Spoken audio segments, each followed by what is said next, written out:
Hey everybody, welcome. We'll get started in just a few more minutes. We'll let last minute people trickle in, and then we'll get this party started.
All right, can you all hear me?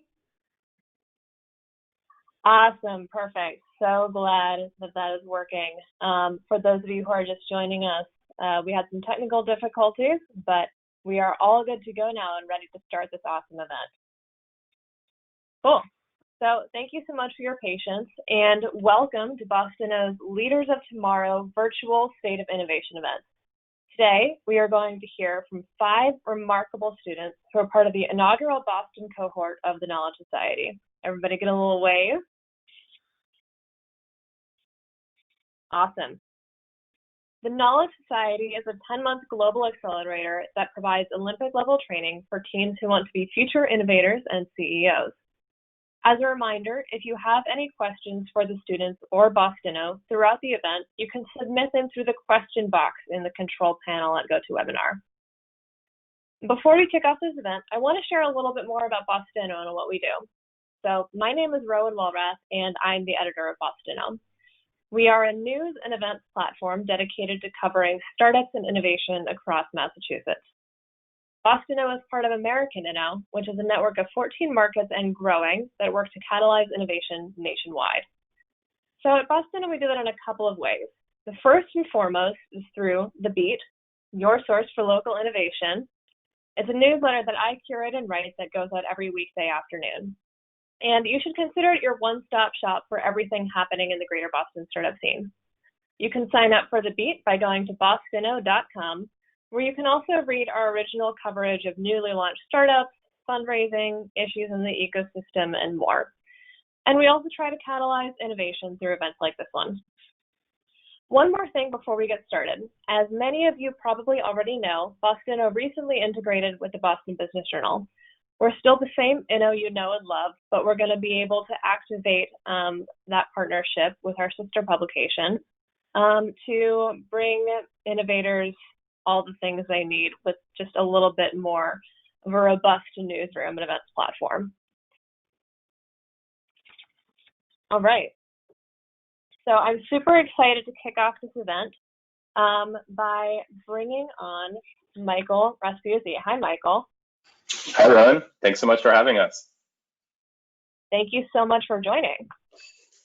All right, Michael, why don't you start by introducing yourself, and then we'll launch into our little fireside chat. Yeah, sounds great. So I'm Michael. I'm the program director for TCAS Boston. I have experience as an educator. I've taught different classes at Harvard, like systems thinking and design prototyping, as well as an entrepreneur. I've started multiple companies in the ed tech and digital healthcare space. Awesome. Well, we're super excited to have you on and super excited to hear about the students you have been working with over the last 10 months. Yeah, really excited for the demos too. Yeah, cool. So before we hear from our awesome students, can you tell us a little bit more about how the Knowledge Society got started in Boston? Yeah, for sure.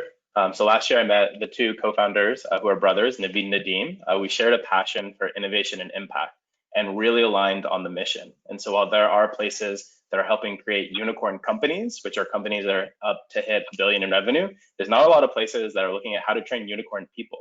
And so we really gemmed out in terms of how can the next generation of innovators learn the skill sets and mindsets needed to work on big problems in the world. And so TCAS was started 3 years ago in Toronto. Last year was the first year it scaled to multiple cities. So New York, Las Vegas, Ottawa, and Boston. So we had one group of 35 students last year. And this year we have two groups of 60 and a second year program too. So we have twice as much growth. And yeah. Awesome, that's great. So a consistent theme in the world of entrepreneurship that I've noticed as a reporter covering this world is it's often necessary to pivot. And I think that's especially true these days in our coronavirus world. Can you tell me how the Knowledge Society adapted your program to the pandemic? Yeah, that's a great question. And I think right now there's a big question in education of how to learn online and also how to create that sense of community. Before COVID, TCAS was actually mostly a virtual program. We have an online platform, we use Slack for the students, and all of the meetings when we're not on the weekend sessions were virtual. So the biggest question for us as an organization was how can we turn these active sessions, which are set up like hackathons, and make those virtual? So we did different things, tested how to use breakout rooms, how to do different activities, smaller time frame, and really get the energy up for the weekend sessions. But one of the biggest opportunities that's presented during COVID is that worked well enough. We're actually now piloting a fully virtual program. So as the in-person sessions weekly are part of the program, we're testing out now what happens if we can just help support students from around the world and we don't have a city program there yet. So this fall, we're piloting with 120 students from 12 different countries and testing out what that full online learning experience looks like. That's great. And I'm sure that's going to increase access for a lot of those students too. For sure, it really helps scale impact. So we're not limited by, all the infrastructure we have on the ground. Very cool. So on the flip side of that kind of same coin, what do you find is unique about the Boston program? Since this is the inaugural cohort, you're getting things off the ground here. I think one of the things that makes the Boston program unique is just the rich tech ecosystem and innovation ecosystem we have in our backyards, both in academic research and biotech and all of the different startups.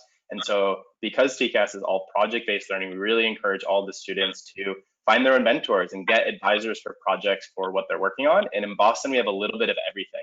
So with that richness comes different connections, different ideas. And so it's been really exciting and fun to see students dropping into graduate level classes at MIT, getting to meet different investors, different local entrepreneurs, and build off of that just in their own work and their own projects. That's awesome. And I'm hoping and I believe that there are some folks tuning in today who are going to be able to connect with the students after they pitch. Awesome. So we're going to hear from the student cohort in just a minute. But Michael, you've spent the last several months with them working super closely with these awesome kids. What have you enjoyed most about working with them? That's a great question. On my side, I think one of my favorite things is as a director, I'm not really a teacher. My goal is not to lecture different content. I'm more of a coach. And so Eric Schmidt's latest book, The $1 Trillion Coach, outlining Bill Campbell's work as he worked with the Google founders, different investors, and different CEOs across Silicon Valley. That's very much how I see my role. And one of the most enjoyable things is being along the way for the growth journey for all of the students. So anytime they hit roadblocks, how to figure out how they get over those roadblocks, whether it's personal or professional or different things they can get over, as well as just the learning journeys. In TCAS, we talk about mindset, skill set, and knowledge needed to innovate and solve the big world's problems. So having these ongoing conversations and having the work continuously grow, that's one of my favorite parts about working with the students. That's great. And that makes me super excited to hear from these students. Thank you, Michael. All right, so let's get this conversation going. I want to hear what our TKS students have been working on, and I want you all to as well.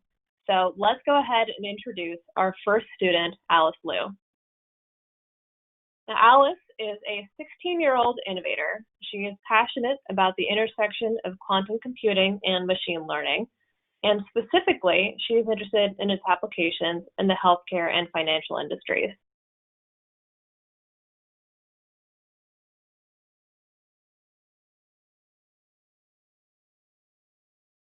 Alice, you're welcome to join me whenever you're able to turn on your camera. Hey everyone. Okay, let's get started with this. Can everyone see my screen? Oops.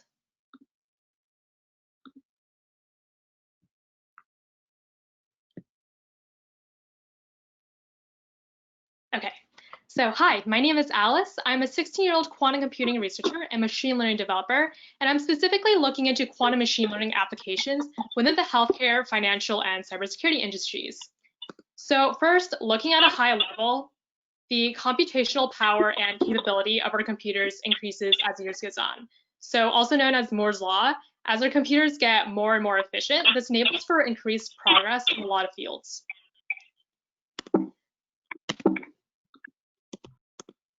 So this includes developments made in space exploration, the automation of tasks like self-driving cars and chatbots, all enabled from advanced machine learning techniques. But there's still a huge problem that has remained relatively stagnant in terms of development, and that's with cancer. So for breast cancer specifically, this poses a huge problem because late or misclassified diagnosis for tumors significantly decreases the chance of survival from 90 to just 15%. And so we've made so many developments in a lot of other areas. Why not the same with this one? This is because the current methods that we use with classical machine learning are just simply not efficient enough. So to get past this barrier, we can actually leverage an emerging field called quantum computing, whose main advantage is speed and optimization. So to visualize this, imagine that you're inside a corn maze. So today's computers would basically start down a path, hit an obstruction, backtrack, start again until it runs out of options. And although an answer can eventually be found, this approach is very time-consuming. But in contrast, quantum computers can take every path in that corn maze simultaneously. So using amplitudes to find optimization routes, which leads to an exponential reduction in the number of steps in order to solve a problem. So by combining both quantum computing and machine learning, we can more efficiently and more accurately do pattern classification and feature detection. Oh, sorry, there's a little bit of background noise. Okay, so we can more accurately do pattern. Oh, sorry. Okay, so we can more accurately do pattern classification, also feature detection. So this led me to find out how we can incorporate this with support vector machines to classify if breast cancer cells into benign and also malignant. So support vector machines are used for classification. So when given data, it'll output this optimal hyperplane that basically divides it. So in this case, benign versus malignant cells in order to categorize new examples. And with this whole process in quantum binary classification, I just first built the general model and used PCA to reduce the number of features. So blue represents benign and orange malignant. And so after building the trained model, it's now able to be stored in the SVM variable. Now the quantum SVM algorithm is initiated, which is basically applying the classical support vector machine onto a quantum circuit.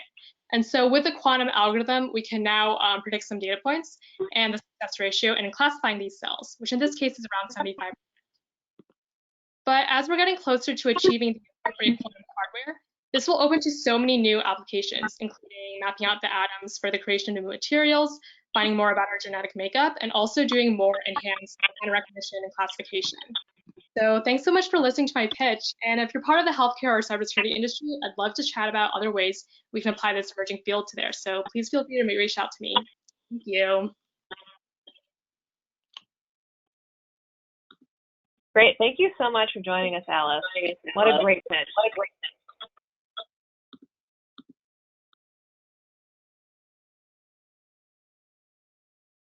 All right. Next up, we have Mukundh Murthy. Mukundh is a 16-year-old machine learning developer who is passionate about the intersection of drug discovery, disease biology, and artificial intelligence. Welcome, Mukundh. Thank you so much for having me. Happy to. I'm very excited to hear your project. Here we go. Thank you, Rowan, for the introduction. My name is Mukundh, and I'm a 16-year-old who's super passionate about how we can apply machine learning to drug discovery to really accelerate the 2-decade pipeline that we have. In the past year, I've gone from not knowing how to write a single line of code to this summer working at a drug discovery startup based in Canada. So really excited to talk about one of the first projects that got me started on this journey of growth, which was designing a generative model for the main protease of COVID-19 back in February and March. So the drug discovery pipeline, it's an extremely long pipeline, as I mentioned, but one of the stages that takes the most time is lead optimization. And it's normally costs around $500,000 to $1 million. And it's really the main stage of drug discovery, where we're taking 1 million compounds and bringing that down to a few hundred that we can test in preclinical studies. So when we look at COVID-19, we really don't have the amount of time that it takes to do full lead optimization. As we've seen, it's already impacted more than 23 million people, and machine learning is a great way that we can design molecules that are already optimized for specific properties. That way we don't have to filter through as many molecules. In my project, I used a technique that combined natural language processing with transfer learning to essentially train on previous molecules that were efficacious against the previous strain of the coronavirus called SARS-CoV back in 2003, and generate variations of those molecules, which would likely have the same physiological effects as the drugs on SARS-CoV, because this strain of the virus is really closely evolutionarily related to SARS-CoV. As you can see here, I initially didn't train on molecules related to SARS-CoV. I trained on a large corpus of molecules, not all of them from the same target, and generated variations. And as you can see here, the generated molecules had very similar properties. Each of the principal components here represents things like toxicity and solubility. So if they have similar properties, they'll likely have the same physiological effects. After showing this general proof of concept, I was then able to take my specific target, which is the main protease, train on the SARS-CoV molecules I mentioned from 2003, and then generate variations of those. And again, see a beautiful overlap in the properties of the generated molecules. Ultimately, the result of this was I was able to take these molecules and dock them to proteins in a program called PyMol and AutoDock-Vina. And really cool thing was that I was ultimately able to see that the model could generate molecules that actually had higher binding affinities than the original one, which was really mind-blowing. My main takeaway from this, and not just from that project, but from these past few months, is that natural language processing is going to accelerate drug discovery. In this project, I use a model called an LSTM, but there are more recent models called transformers, which have been able to do amazing things, like find the 3D structure of a protein just from its sequence. So this will not only accelerate lead optimization, the stage that I worked on, but also things like target validation and even harder stages that come prior. Thank you so much for listening to my pitch. I'd really love for some of you to connect with me, and would love to chat about bioinformatics, cheminformatics, anything drug discovery related. Thank you so much. Awesome. Thank you so much for sharing with us, Mukundh, and hoping you get some good connections out of this. Yeah, thank you so much for having me again. More than happy to.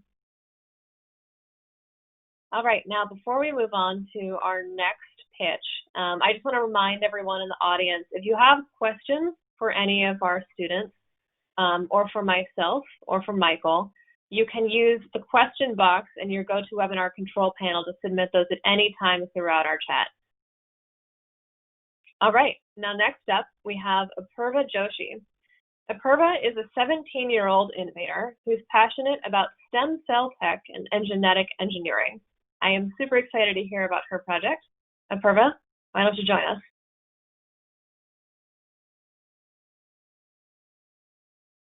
Thank you again for having me on, Rowan. Really appreciate it.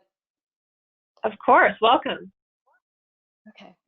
So hi, I'm Apurva, I'm 17, and I'm passionate about stem cells, gene editing, and nanotech for developing human limb regeneration methods as part of my moonshot research project, Glycogen. So I'd like you all to meet Shaquem Griffin, a linebacker for the Seattle Seahawks. He's had an amazing football career, despite being born with a defect that caused his left hand to be amputated when he was 4 years old. Shaquem is just one of 30 million people around the world who live with limb loss. And the best solutions we have today are prosthetics, but they're cumbersome, expensive, and have limited function. For however advanced this tech is, we're still essentially living in the pirate age, where we're putting hunks of metal and wood onto people's bodies and calling them functioning limbs.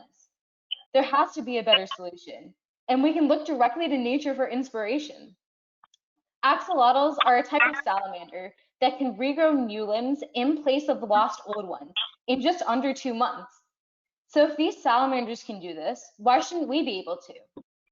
So human limb regeneration is Glycogen's long-term vision, but my current focus is on looking at the developmental processes of different organisms, especially those with regeneration capabilities, in order to understand how human limb regeneration can be modeled similarly. So my current focus this summer has been on developing an experiment looking at fruit flies as a genetic model. And one of the key processes in this experiment is transfection, which is the process by which cells take in DNA from their surrounding environment and integrate it into their genomes. So because COVID-19 has made going into a professional lab to perform this work difficult, I've actually been building my very own at-home lab this past summer to perform this experiment and get the results I want. So I'm extremely excited to show this water bath that I've recently built, and which is essential for transfection. And oops, if it will show up.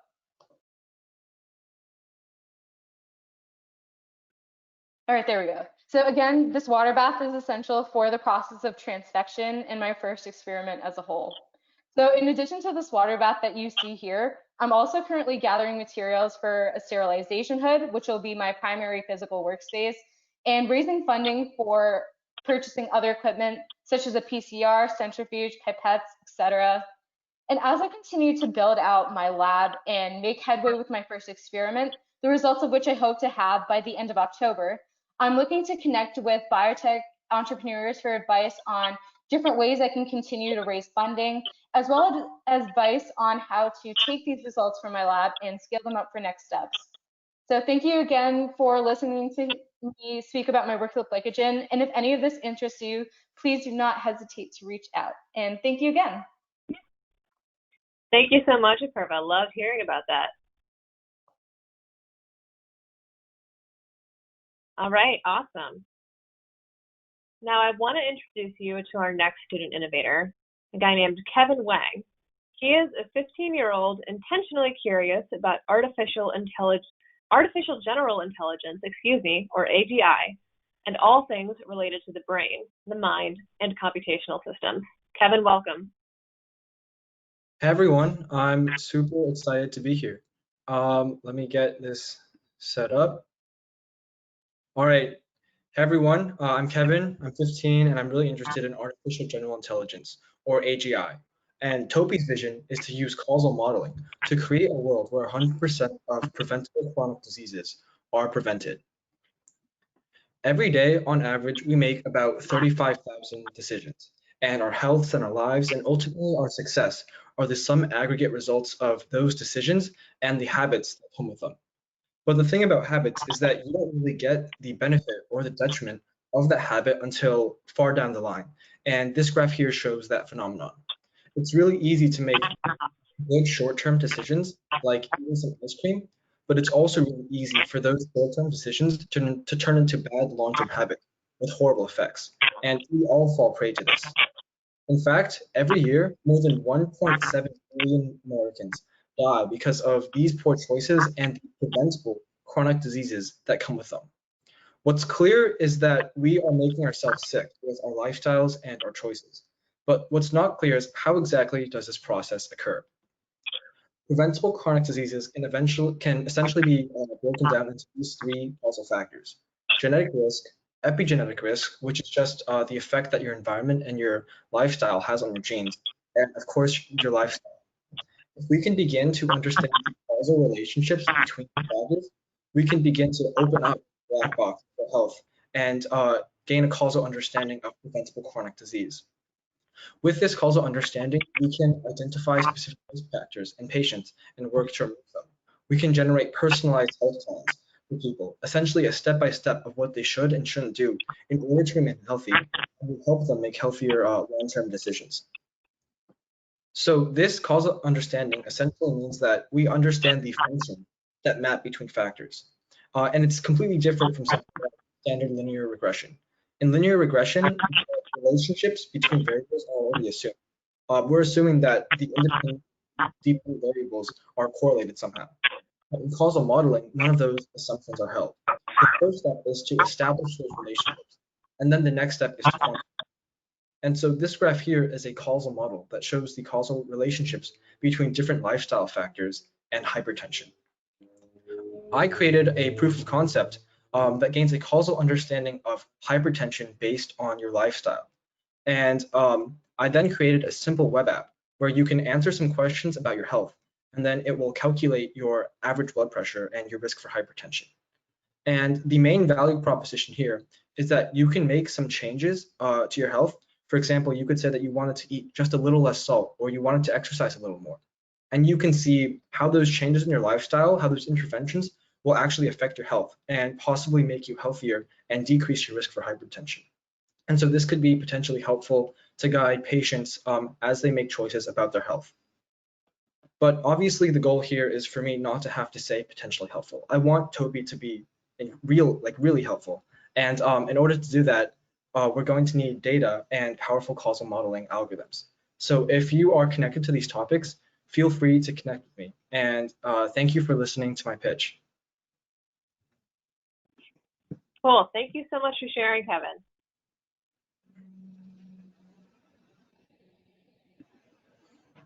All right. Now, next up, and last but not least, is Mikey Taylor. Mikey is a 17-year-old scientist and technologist, and he is on a mission to treat mental illness. Mikey, welcome.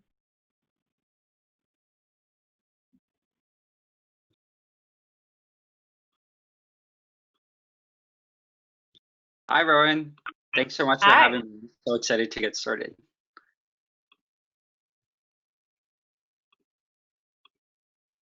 So my name's Mikey. I'm 17 years old, and I'm working to better tackle mental health issues using emerging technologies like artificial intelligence, neurotechnology, and microbiology. So the inspiration for this particular project actually comes from my cousin. A bit after he was born, he was diagnosed with autism, and I remember how my parents were saying that it was good that he got diagnosed early because an autism diagnosis can be particularly challenging. So I was inspired to learn more about this, and what I found is that autism is difficult to diagnose because it doesn't have a consistent biomarker or biological fingerprint. It's not like other disorders where you can take a blood test and see if that person has autism.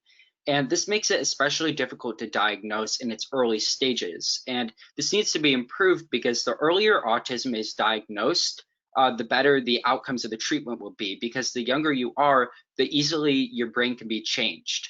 So I wanted to see if I could leverage my skills in machine learning with another emerging science to create an emerging or a better diagnostic method for autism.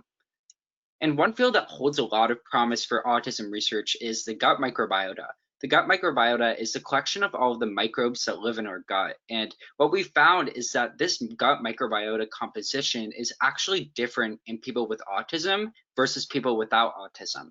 And this makes sense because these microbes can actually communicate to the brain and are vital for our brain health.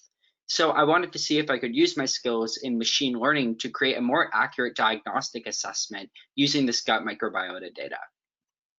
And after using a lot of different machine learning methods, the most accurate method that I used was something called a random forest classifier. And a random forest classifier basically asks a bunch of questions to your data to try to classify it into 2 or more groups. So on the left here, you can actually see one in action in which each data point represents the gut microbiota of an individual who perhaps has or does not have autism. And it's attempting to separate these data points into 2 main groups, on the left being those with autism spectrum disorder, and on the right, those being without autism spectrum disorder. And on the right here, you can actually see some of the questions that it's asking each data point that I was able to train. So it's asking questions about the relative abundance of a certain type of bacterium within that gut microbiota sample. And using this algorithm, I was actually able to get it to 88% accuracy for my autism prediction method. And I also ran something called principal component analysis to plot the data. And what we can see here is a cluster is forming of autistic spectrum disorder people, which suggests that there is in fact a statistical significant relationship between the gut microbiota composition and autism. And I'm hoping that as I get a larger data set and I improve my machine learning models, this will be able to help 100% of people with autism live to their fullest potential, and additionally catch to 25% cases of autism that are actually missed. And I'm hoping that as this science and technology actually improves, we'll be able to create novel gut microbiota interventions for autism and other neurological disorders. So thank you so much for listening to my pitch. I'd love if you connected with me if you're in the mental health space, neuroscience, or another field of emerging technology. Thank you. Awesome. Thank you so much for joining us, Mikey. Yeah, thanks so much for having me. More than happy to.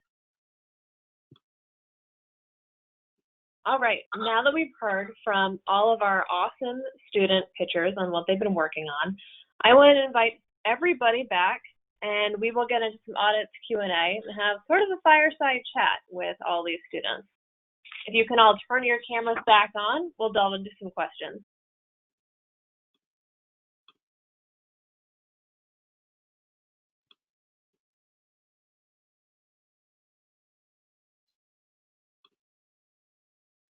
All right, we've got everybody. So the first question is for you, Kevin.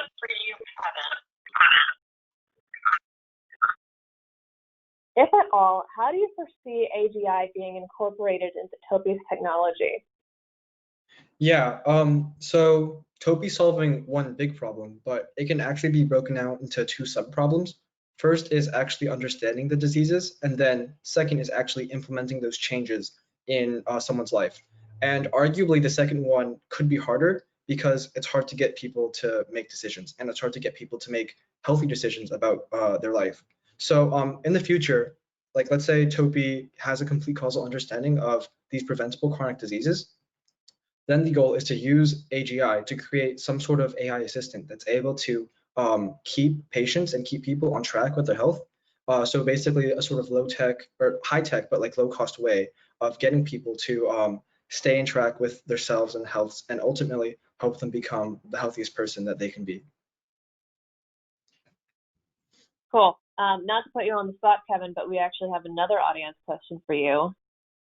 This person wrote in, I think people generally know the difference between healthy and unhealthy dietary choices. Do you think the outputs of your modeling will nudge people toward those healthier choices? Yeah. So that kind of goes with what I was saying earlier about there being 2 main problems, and the second problem is actually getting people to make the decisions. The idea is that it's really hard for people to understand how the decisions that they're making now will affect them in later in life. Like it's easy to say, okay, if I exercise every day, I'll be healthier, but it's hard to like kind of quantify that and conceptualize that. So with TOPI, the aim is to be able to quantify that. We want to be able to say, if you exercise every day for like the next 2 years of your life, you'll be able to decrease your risk for heart disease by this %. And like that's a very compelling number. And so using these like hardcore statistics, we're hoping to do is that exactly as you said, and nudge people towards making better and healthier decisions. Cool, thanks, Kevin. The next question is for Alice. What helped you decide to narrow in on quantum computing and machine learning as focus areas? Yeah, great question. So for me, I've always been interested in like computers, coding, just anything to do with computing. I always thought that like, you know, the notebook or the sheet of where you write the code was like your canvas, and that coding was just like writing your own story and just like painting the images, as cliche as that sounds. But for me, it was just like creating my own world. So that's really what got me started into coding and machine learning in the first place. And then I learned about quantum computing, which was this like super weird version of like regular computing, except now you're dealing with things at like the atomic level, and instead of like ones and zeros, you can have both ones and zeros at the same time. So like then I started to just like dive deeper into that and found out there's a whole set of other problems that just can't be solved in today's computers, but like can be on like quantum computers. Like for example, Shor's factoring algorithm, which is capable of breaking today's RSA encryption. And just from there, I just thought, why not I focus on combining machine learning and quantum computing together to just allow for more optimized decision making. Awesome, thanks, Alice. We have an audience question for the group. So if you want to answer, just go ahead and kind of like raise your hand, I'll call on you. I think that, you know, old school approach will be the best way forward here. So to everybody, have you struggled with getting adults to listen and take your work seriously? How do you cope with that? And what would help you the most?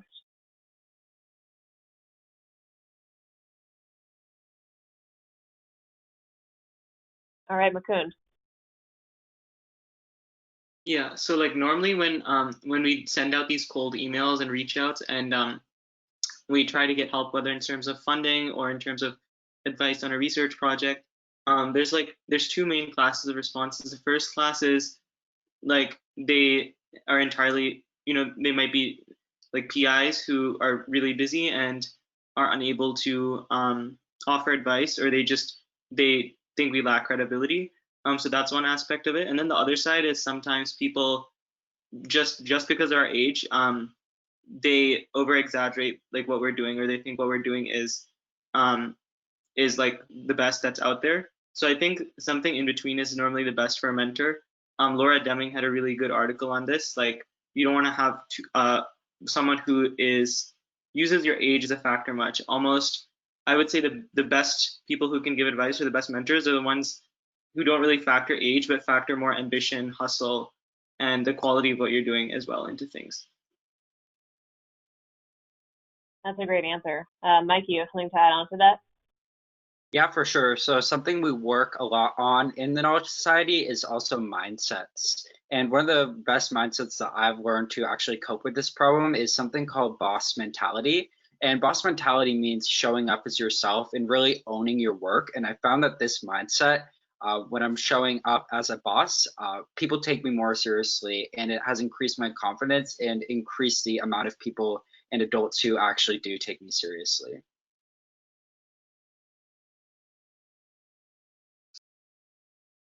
Great, thanks, Mikey. All right. We have a question for Alice. Alice, you mentioned quantum machine learning applied to drug discovery. Can you elaborate a bit on which aspects of drug discovery can be handled using quantum machine learning? And do you have any initial results on this? Yeah, so there's actually a concept called quantum annealing, which is basically just finding the optimization point of, say, like a molecule that you're trying to like decode. So if we're able to take advantage of that concept of quantum annealing, and also something called Chern and Scylla encoding, then we can try to like model out these different protein sequences and try to find out like new combinations of them. And at the same time, there's also the like advantage of optimization. So we're able to display like a lot of these different combinations at the same time, and then from there, with quantum machine learning, we can actually just pick out the like best ones from there, as opposed to like today's computers of just like trying each one out like one at a time. So from there, we can get more enhanced results. And there's actually a few companies working on using quantum machine learning for drug discovery today. One of them is with Protein Cure, and I know D-Wave is also doing some stuff with that. So there's definitely a lot of progress around there too.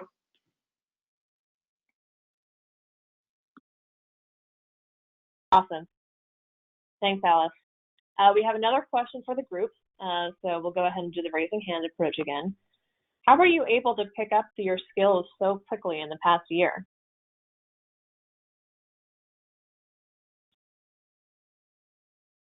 All right, Kevin.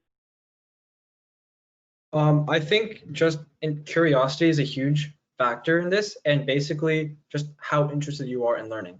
And I think if you're smart enough, which I think most people are smart enough, and if you're interested enough, you can like pick up anything you want. As you can pick up anything you want, and like I don't know, that's sort of something that I've realized along the way, and I think a lot of us at TKS have realized along the way, where we just start doing things and we start meeting people, and then it's like we kind of get into this mindset of like anything that we want to learn, anything that we want to build, we can do it if we have enough time, if we have enough ambition, if we have enough resources, and that becomes a really empowering mindset to have. So I guess the basic just takeaway here is to just start doing things, start putting yourself out there, and you'll notice that your whole mindset about what you can and can't not do will totally change, and it's a really, really good feeling to have. Awesome. We'll go with Apurva. Yeah, I think Kevin made a really great point about curiosity, but I think another thing that has been really key is just the environment that TKS is just especially great at providing. We're surrounded by all of these amazing, like-minded, and extremely driven individuals who are like our best friends almost, and it's so motivating just to be in that environment. And for me personally, it's something that has really like spurred me on when it comes to picking up my own skills. Cool. Mikey. Yeah, so I think that one of the number one things to being able to learn about these hard things is being motivated and having a passion. So for me personally, my passion is tackling problems in the mental health space. So, I've learned about these emerging technologies like artificial intelligence and neurotechnology at the Knowledge Society because I know that they can be applied to a problem that I'm actually really passionate about. And then another part that TKS has helped me a lot with is my confidence, because I think a lot of times we don't do things and we don't seek that discomfort because we're not confident enough. But what I've actually found at the Knowledge Society is that being really confident and going right into things with first principles thinking and I really like learning about a lot of things that like I have no idea about at the beginning, but then if you have that confidence and that ambition, then that will help so much.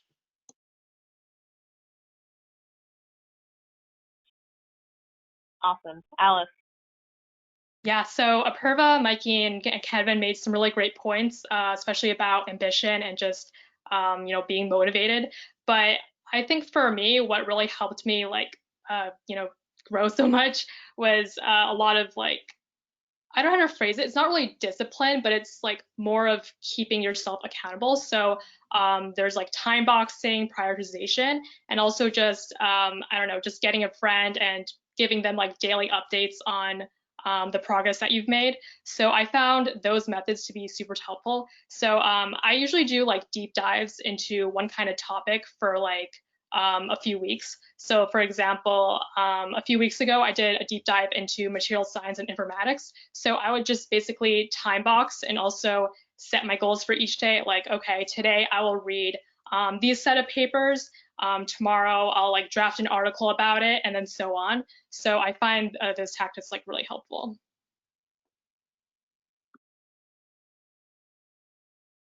Awesome. I think those are some good takeaways for everybody here. Thank you guys for sharing. All right, next we have a question from Mikey from the audience. So the theory is if you replace the missing highly correlated bugs that autistic people are lacking in their biome, the autism will be reversed or prevented? If so, how early in the child's development can or must this happen? Would it be embryonic, later phase fetus, post-birth? Yeah, for sure. So a lot of this research with the gut microbiota and neurological and psychiatric disorders is in its infancy. So we're not exactly sure yet at exactly what point this type of intervention would happen, but we have shown that when autistic individuals and people with other neurological disorders too take probiotics that support the growth of healthy bacteria, they actually do have an increase in their or a decrease in their symptoms, which is really good. I'm not sure exactly at what point in the life this would have to be, but I'm to my knowledge, I'm pretty sure that it's all ages. If you do take probiotics, it definitely can change your health drastically in a really positive way.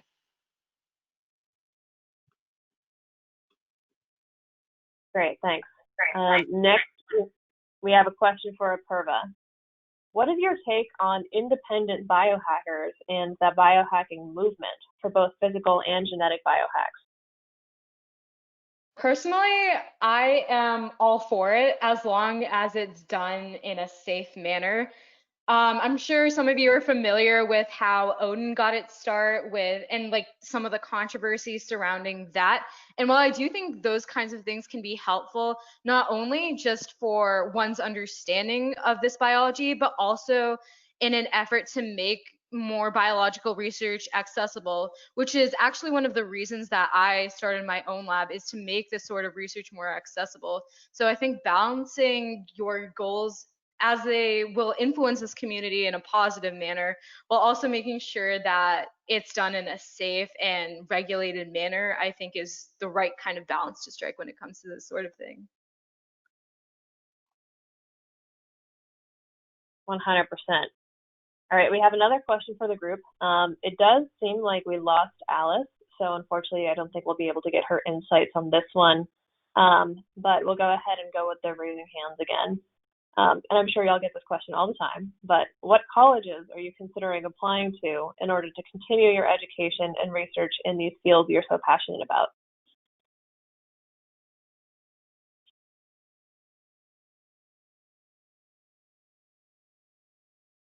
Not everyone at once.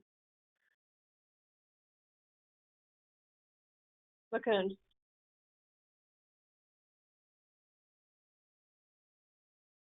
I'm a rising senior, so this is something I'm actively thinking about, as obviously I have things to submit for next year.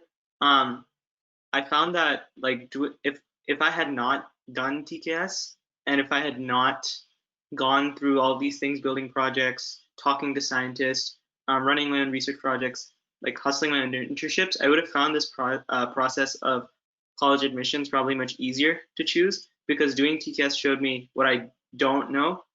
It showed me how much I don't know about what I don't know. So now it's a more interesting decision where I'm not only factoring just like, oh, this is a prestigious college, but like, how can it actually help me towards my goals? And it's a much more complex thought process than I thought it would be. Obviously, colleges like Princeton, Columbia, MIT are good in that like the connections that you can make will allow you to really get unique opportunities and build unique connections with people that you wouldn't otherwise have access to. But it's also just thinking about like all aspects of your life and all aspects of your goals and making sure that the college aligns with that, rather than doing a one or two-sided decision. So I know that's kind of a vague answer, but to be honest, it's something I'm still working towards and thinking about actively.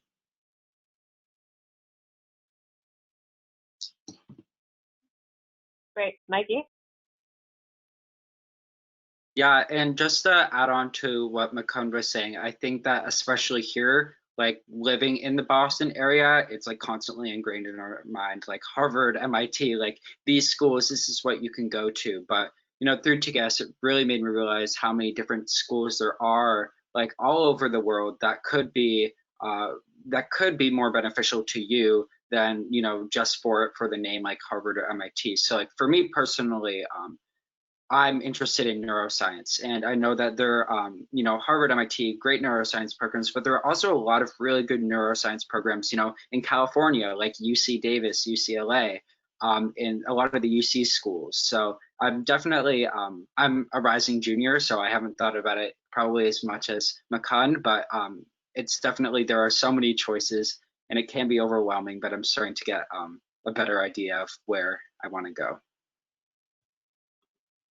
I'm glad to hear that. I did not miss those days. Mukundh, you had a response? Yeah, just one thing I wanted to add, because Mikey had a really good point, which is like good research isn't just coming out of Harvard and MIT. Like we went to conferences as part of TCAS, and you see places like UConn. Like every college has good research that's coming out. It's not a college, it's like what you make of the experience. Ultimately, that's where 90% of the opportunities and results will come from. And like we opened our eyes to that through reading the papers, through doing projects, through going to conferences. Because when we read a paper, it's not always Harvard MIT on the title. So yeah, that was a cool insight for us.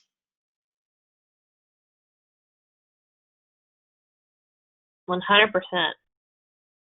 All right. The next question is specified for each of you, so I think we can kind of go around the horn. What emerging technologies are you the most optimistic about, and what ones are you the most concerned about? And if it's the same technology that answers both of those questions, that is fine. We'll start with Apurva. Yeah, so that's a great question. I think for me personally, I'm the most excited about stem cell tech, hence why I started Glycogen as a whole. I think it has amazing applications. Like human limb regeneration is very much a long-term goal, but even looking at the right now, stem cell tech is already making huge advances in terms of treating things like spinal cord injuries, skin grafts especially, as well as diabetes and the amputation that comes with that and sort of treating that. So that's one thing I'm really excited about, is not just like the moonshot thinking when it comes to that, but also the current applications. I guess in the same vein, I am a little concerned about how biotech as a whole is going to be regulated, especially as it sees this sort of accelerated growth in the next couple of years. A bunch of people are not necessarily going to be well informed. And by that, I mean they may have a couple of misconceptions about how the technology works as a whole. For example, designer babies is a really popular concern about gene editing as a whole, and rightfully so, I would say. But to paraphrase Dr. Matthew Porteous, we want healthy humans, not designer humans. So having that kind of mindset and making and communicating well, rather, with the public about the truth behind this technology and its applications is really important as well. Absolutely. Mukundh, what about you? Yeah, for me, it's like I think kind of like you mentioned before, like the same technology for both. Probably for me, it's AI for both. But for me, particularly for my interests, the application of AI that I'm most excited about is in biotech and multi-omics. So for example, with protein sequences, like the last slide in my presentation, the protein folding problem. I know Alice is also looking into this with quantum machine learning, but it's been something we've been trying to solve for the past few decades. And we've made dents in it, but we're still not at the point where we can use those technologies for drug discovery, because when you visualize a protein, you need the structure to be so rigid that you can actually identify the binding pocket for a small molecule. And if it's all flexible and you're not very clear on the resolution of the structure, then you can't really use it. And what I showed you on the last slide was a model that was applied on a one-dimensional sequence of amino acids that was able to judge three-dimensional distances from that one-dimensional sequence, which just blows my mind. So right now, they're still black boxes, and the fact that they're doing all these things is amazing. My vision is described in a book called Deep Medicine by Eric Topol. It's where, this baby is born, and it's like it has some weird reaction which has never been seen before, but the doctor doesn't panic. He just takes a blood sample, feeds into this machine, which identifies what protein is lacking or what molecule would cure the disease. And basically, we feed it through an AI system that just generates that molecule, and we can cure the baby within like a few minutes. Like that's the vision. I think it's really exciting. Combines so many different omics fields. And then on the negative side of things with AI, I think Kevin can speak to this, maybe counter this, but I think we have to be careful with AGI and how we use it, because a lot of the biases that humans have can be perpetrated by these machines because they're feeding off the data that we generate. So it's not their fault, quote unquote. It's our fault for the data that we curate and give them. So yeah, that's my answer. Good answer. What about you, Kevin? I know that Mukundh had kind of a shout out to you, so maybe you want to elaborate on that. Yeah, before I mention ethics, I'll just talk about the field that I'm most excited about, which is causal modeling, because in just causality in general, it's a very nascent field, and there's like a lot of stuff happening right now, and there are papers being published right now, like just weeks ago, months ago, and they're starting to get results. And so I'm really excited to see like standard ML linear regression, like curve fitting techniques being replaced with causal modeling. And there's a bunch of really cool guys in like Europe, in Britain specifically, doing stuff with causal modeling. And there's a bunch of new startups entering the space as well, specifically in health. And so I'm excited to see like all of that growth occur. On the other side, about what I'm more concerned about, definitely concerned about different parts of AGI. My main concern, actually, not about ethics, but more about in AGI, there are kind of like three main sort of subgroups. First is like the sort of brain-based AGI, so that people want to create artificial neural intelligence that's based off the brain, and it's like these neuroscientists turned AI developers. And then you have like these people trying to create AGI kind of through more standard neural network ways, like companies like OpenAI and DeepMind. And then finally, you have these like sort of independent researchers in academia and colleges, organizations like OpenCog and SynergyNet, where they view general intelligence as just an abstract concept. It's not really related to humans. It's just intelligence, and they're trying to create intelligence in that sort of abstract manner. And these three like sort of subgroups, there isn't really much communication going on between them.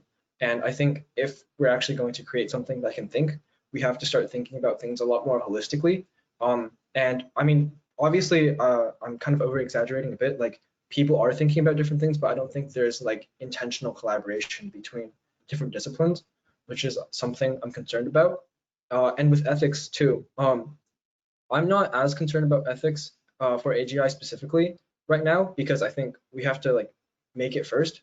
And really with ethics, you can, it's a problem, but I think it's a problem that's easily solved. It's more right now, it seems like a huge problem because we don't really know the capabilities of what an AGI could do, and it's just like kind of like too far into the future to think about. But I think once we start to get those first steps, what it can and can't do will be really clear, and then the sort of path to regulate those kinds of capabilities, it'll become easier to talk about, and it'll become easier to implement. Got it, thanks. And what about you, Mikey?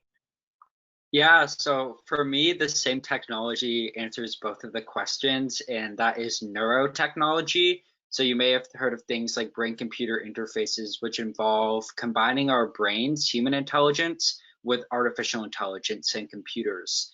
And this has actually been shown to be really good and helpful for neurological and mental health issues. Therapies like neuromodulation, transcranial magnetic stimulation for depression has been shown to be 80% effective, which is really awesome. And we've also been able to use neurotechnology to optimize learning. So there's a pilot study done in China where they use brain-computer interfaces to actually enhance education. And it's awesome if it's used for these things, but you can imagine, you know, if it can do these things, it can also do pretty bad things on the flip side of things. So what we actually use the technique in neurotechnology called optogenetics. It was developed by Ed Boyden at MIT. And using optogenetics, we were able to implant a false memory into a mouse.